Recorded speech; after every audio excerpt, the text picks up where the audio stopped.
Want to mute a Viber group to stop the constant notifications? This video gets straight to the point and shows you exactly how to do it. If this video helps you, please consider subscribing to the channel and liking the video.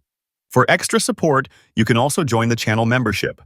First, to mute a Viber group, you will need to open the Viber app. You have two ways to mute a group. If you are on the main page for the Chats tab, you can simply swipe from right to left on the specific group you want to mute. Different options will appear.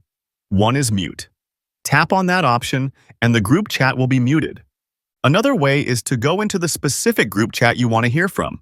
Once you are inside the group chat, you must then tap on the group's name at the very top of the screen.